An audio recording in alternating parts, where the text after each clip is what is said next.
dans les prochains matchs. Pardon, d'ailleurs, ça se joue ici, ça se joue ici. Tac. Tac, tac. Allez-y, vous pouvez y aller. Allez-y, allez-y, faites sauter ça. Ne vous inquiétez pas, je m'occupe du truc juste après ce round. Jusqu'après ce match, cette game. Donc on est parti, ça va être de la Marisa contre du Dhalsim. Donc on a vu que c'était un poil compliqué, hein. Là il faut absolument casser la distance. Il va pas falloir aller dans la dentelle du côté de Zoba. C'est une certitude. Après voilà, il a pu jouer un petit peu en free play tout à l'heure, donc il a 2-3 notions quand même. Là on a l'autoturn qui va le sauver un petit peu. Il y a un fiche qui a été fait, mais Squall qui n'a pas voulu aller chercher la conversion. Le drive impact ici qui est récupéré après le petit pied qui a été tenté de la part de Squall, mais on a tout de suite un Zoba qui va rentrer dans l'offensive, qui se fait un petit peu punir. Là c'est le zoning à fond, on se défend. Il va falloir apprendre aussi à parier les projectiles du côté de Zoba, parce que c'est terriblement important pour récupérer des ressources de manière assez gratuite. Là c'est puni directement sur l'anti, c'est même pas un anti, on l'a puni à l'atterrissage. Là c'est un drive impact qui est consommé. On repousse un peu l'adversaire, on avance doucement, beach slap, allez hop, dégage. Le maître indien qui t'apprend ici tous ses chakras, on se fait punir en entière ici avec la boule de feu, c'est terriblement clean. Encore un grab qui est récupéré.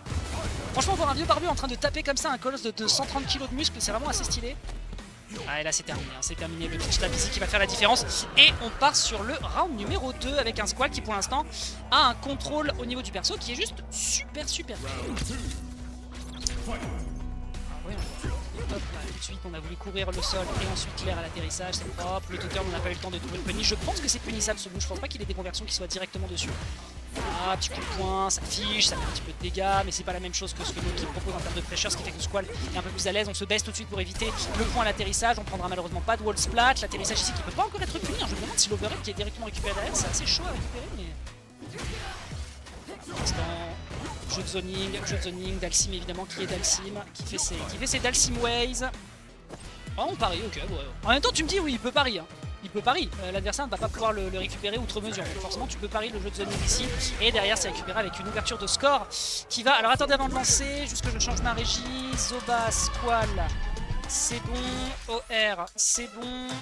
Et 1-0 sur un best of 5. Nickel. Vous pouvez y retourner.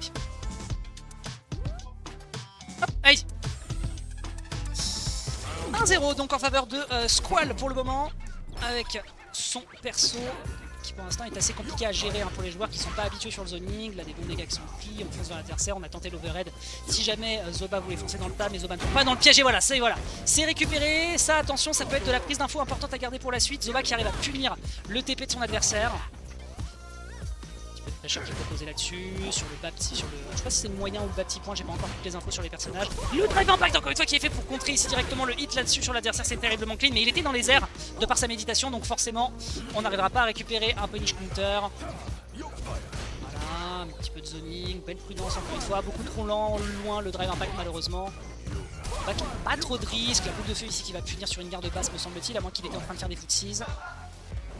Le TP, est-ce qu'il va TP? Il va pas TP, il va juste lancer la boule de feu, il step un petit peu plus. Ah, et là malheureusement il y a un drive impact counter qui est récupéré et je pense que c'est peut-être la fin de ce round. Non, c'est récupéré dans la garde. C'est récupéré dans la garde, on pousse l'adversaire, malheureusement on n'aura pas de wall splat et derrière c'est le pied. Encore une fois, je sais pas encore si c'est le bas, le moyen ou le petit, mais en tout cas les dégâts sont récupérés. C'est le round 2 qui commence avec un Squall qui a encore une fois l'offensive.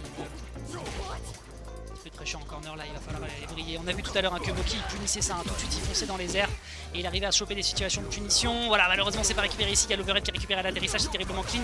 Squall qui arrive à bien convertir et qui joue très bien sur ses déplacements et ses placements en général. Le petit coup de main ici qui est récupéré, counter hit des deux côtés, ça va clank.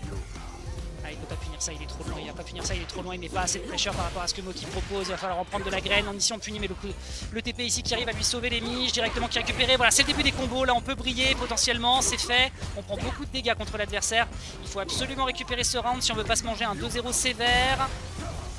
À moins que, mesdames et messieurs, peut-être la remontada alors qu'on est sur une petite barre de vie. On a bien vu que des monstres tels que notre bon Big Bird en étaient capables, mais là malheureusement c'est pas le cas. Et c'est un 2-0 qui est proposé, on a peut-être un 3-0 qui va s'augurer ici en loser, mesdames et messieurs.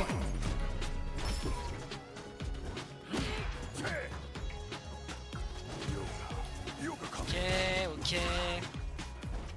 Voilà, ça se cherche un petit peu, on est dans le corner, voilà, c'est le moment où on peut briller dans les close quarters du côté de la Marisa. Counter drive impact, on peut pas se permettre de le faire, Squall a trop de réflexes, Squall a trop bossé le jeu, il est beaucoup trop à l'aise sur cette interaction. Attention quand même, on se met en situation de burn-out, donc ça peut être important pour la suite.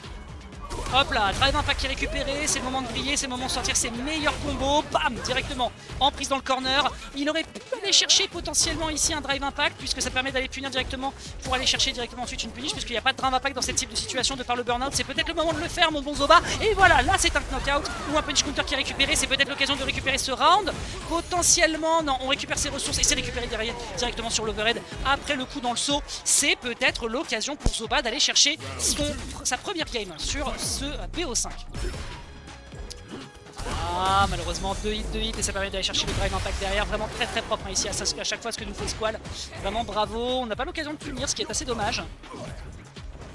Voilà, pas d'overhead, on est en garde haute, petite boule de feu, d'accord, et pourquoi pas après tout. Hop là, directement dans le contact, on va pousser l'adversaire, c'est un reversal qui est récupéré, c'est bien vu. Ici on va pouvoir retourner, il y a tout est à refaire du côté de Zoba qui a tellement bataillé pour mettre l'adversaire en situation de corner. Petit point, on va pouvoir partir sur un drive impact qui va partir directement dans la garde. Il y a un critical art, c'est peut-être le moment justement de balancer tout ce qu'on a en termes de punish. L'anti-air ici qui a été anticipé mais qui ne passera pas. Il faut chercher la super 3, il faut chercher la super 3 et c'est justement ce que va faire Zoba ici. Avec le critical art, ça va malheureusement aboutir à un kill mais ça va peut-être remettre au moins les compteurs à zéro. Pas beaucoup de super qui ont été utilisés du côté de Squall d'ailleurs pour ce que j'ai vu pour l'instant dans sa progression dans le tournoi. C'est peut-être l'occasion d'aller chercher un drive impact en wall splat. Non, ça part dans l'autre sens et c'est l'overhead. C'est le final round qui va s'augurer ici. On a montré quand même qu'on avait de la ressource du côté de Zoba. Squall qui s'est retrouvé un peu en difficulté sur ce round-ci. Ok, ça part dans la garde. Petit punish. Est-ce qu'on peut faire plus? Est-ce qu'on peut faire plus? Malheureusement, pas encore. Pas encore. La tentative sur le pied qui ne passe pas. Petit pied, on part sur un anti-air mais ça ne part pas non plus. Beaucoup de prudence du côté de Squall. Un petit overhead ici qui va fiche. On part directement sur un drive rush. On n'a pas le temps de trouver la conversion. Là, c'est récupéré. C'est parti. On a Zoba qui peut potentiellement briller. Il n'y aura pas de grab ici avec le throw escape. Directement, c'est récupéré. Beaucoup de dégâts qui sont pris en fiche. C'est clean, c'est clean. Il n'y aura pas de gros combo pour le moment. On a une super 1 du côté de Squall. Attention, il y en a non, du côté de Squall, on en a 3 même. Voilà, gros point. Voilà, la conversion, il l'a vu tout à l'heure chez Moki, il était étonné qu'on puisse le convertir. Et bien en l'occurrence, ça fonctionne. Qui le récupère? Ce sera en même temps à la frame près. Oh là là, ça a mis un drive impact à la frame près, ça me bute. Ok, directement sur le corner. Là, c'est peut-être l'occasion d'aller chercher potentiellement un drive ou pas. Non, drive qui va juste repousser l'adversaire. Super 3, on est en garde. Est-ce qu'on n'est pas en garde? On n'est pas en garde, on est en garde. Et la Super 3, la Super 2 malheureusement qui a été consommée avec cette grosse boule de feu. C'est dommage, on a consommé beaucoup de ressources du coup du côté de Squall, ça peut être le début des problèmes. Ça c'est bien, ça c'est très très bon ça comme move pour essayer d'aller chercher l'adversaire. La punition à l'atterrissage malheureusement qui n'est pas récupérée. Est-ce qu'il va TP? Est-ce qu'il va TP? Il va pas TP, il va balancer juste la boule de feu. C'est dur le zoning, c'est dur le zoning. C'est trop dur le zoning et c'est un 3-0. C'est un 3-0 de la part de Squall et c'est dommage parce qu'il était en train de montrer potentiellement une remontada avec potentiellement un 2-1 à aller chercher derrière. Mais ce sera en faveur de notre joueur de Dalsim qui va donc aller affronter TBN en loser finale. Voyons voir de quel bois. Zoba, tu peux aller faire l'annonce de score s'il te plaît? Bah je t'accompagne d'ailleurs.